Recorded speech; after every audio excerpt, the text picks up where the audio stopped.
Sometimes you can't trust people nowadays. You can't trust people nowadays. They switch up on you. They switch up on you. Turn back on you. Turn back on you. Do some shit you ain't never imagined they ever do to you. Shit's crazy. It's like,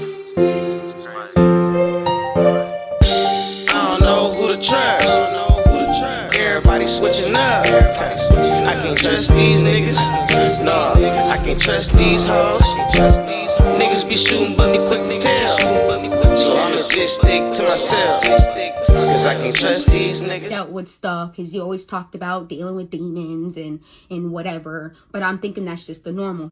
He's from where he's from. He's in the streets. Like, he just deals with that. I didn't know that he dealt with this. I couldn't have seen that. David was so good with my son. And I look back at it and it raises flags that I didn't know, because I just think it's cute that my boyfriend wants to be close to my son. I thought it was like, you know, when you date me, essentially with my son, but don't get it confused, because my son is not around every I've ever dated. So also don't think that either. That's also a misconception of the story. You know what I'm saying? My son's not around. That's cap.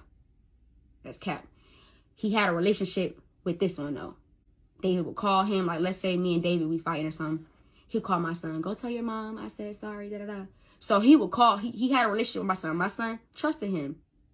My son, you know, when he came to my house the first time, my son showing him all his secret hiding spots where he be hiding his candy. He telling David all his sneaky links on the phone and stuff, because he know I don't let him watch certain stuff on YouTube, and he's opening up to David, telling him this. And so he built a bond with my son. And after this whole thing happened, right, when I found out,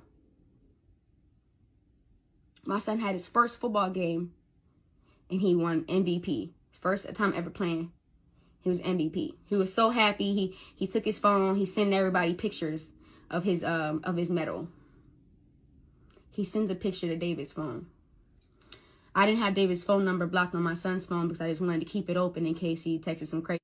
I wanted to monitor it. And I looked at Wesley and I said, Wesley, why did you send him this? He's not your friend. He goes, I know, but he said sorry.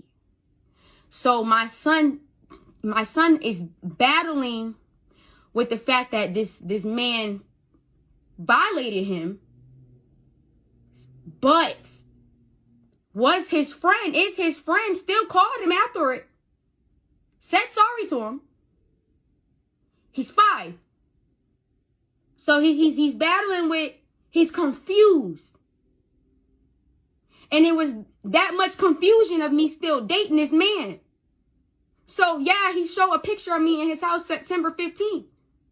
I didn't know September 15th. I found out October 1st. I had no idea. I don't know what you're proving. I don't get it. To the dates. I'm not here to do the whole investigation. I'm just here to answer. So we just kind of want to address everything that's going on, because it's very, very serious. And we want everyone to know that we're taking it very serious, because when we're talking about children and things happening to children, that is a very serious. So just to start, first, people can't make certain accusations without evidence, because that's called defamation. So a lot of people know what defamation is. Once you publish it, it's out there in the universe and the damage is done. As many people who have visited Florida, live in Florida, know, the police pretty much will come and get you if they have even a modicum of evidence against you for a crime. As you guys can see, my client is online. He's not in jail. He has not been taken to jail. He has not been charged with a crime. I'm not exactly sure what this young lady's motives are, other than being so we just kind of want to address everything that's and having ulterior motives that genuinely have nothing to do with if or by whom her child was assaulted.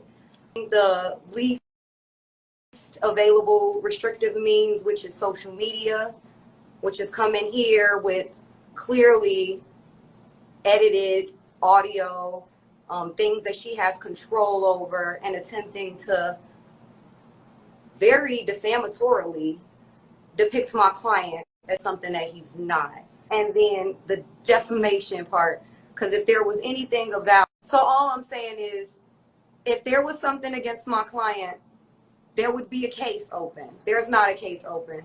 This young lady, I really feel bad for her. I feel bad for her son, because this is just not okay, honestly. Just for her to say these things with no evidence, for her to put these things out there, all because she's upset. We can't just lie on people without consequences. We don't live in a world where, you know, I know we live in a world where it's immediate gratification. We can get on the internet and say things and almost feel like there's not going to be any recourse for these defamatory statements. But my client, again, took this so serious that he got his attorney to come on live and to discuss this, because this is not something that anyone should joke around with or play with. This is not something, especially, that should be handled on a forum like Instagram or any other social media platform.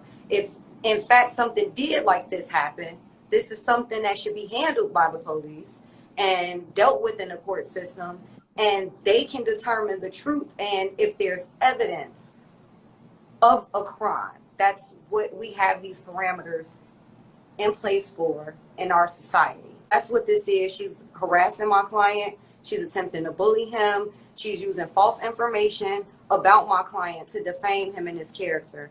And I will personally make sure that any and all legal remedies we have available will be pursued, because we just can't live in a society where people do this, where they say these things, and more importantly, where this is okay. It shouldn't be okay. Fuck nigga sit on the motherfucking internet every fucking day and think he just gonna live his best fucking life and act like he ain't just come over here and fuck everybody's life up over here. And yes, you know what I'm saying? Like, of course, you know, the end goal is for the states, you know, to charge him and for him to get arrested. So, but at the same time, I have this platform, bitch, I'm not gonna be quiet. I gotta tell my son's story. I gotta go through this for a reason. I'm not about to cry. You what?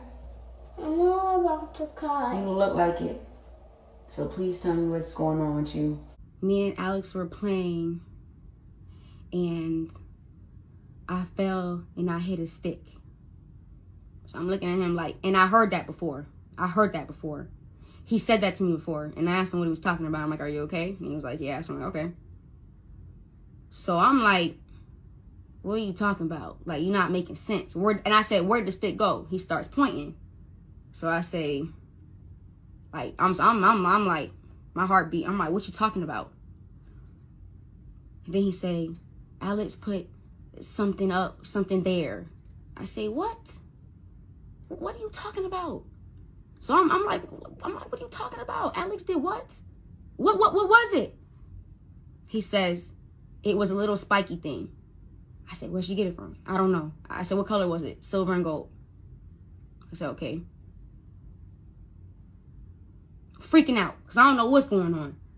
I'm asking questions like, how did you feel? Did you like it? Were you guys playing? Like, what were y'all doing? I don't get it. And he said, I said, how did you feel? Like, how did you feel? He said, I felt sad. I said, why? He said, because no one had ever done that to me before. So I'm like, what? Why are you about to cry? No. Baby, tell me what you have to tell me. I'm not about to cry. You what? I'm not about to cry. You look like it. So please tell me what's going on with you. When they... No, okay. When they been putting the juice in my mouth. It's okay, baby. It's okay. What happened? When they been putting the juice in my mouth. What about it? But Wait, what? when I was itching, it hurted. It hurted? Yeah, when I was itching. okay?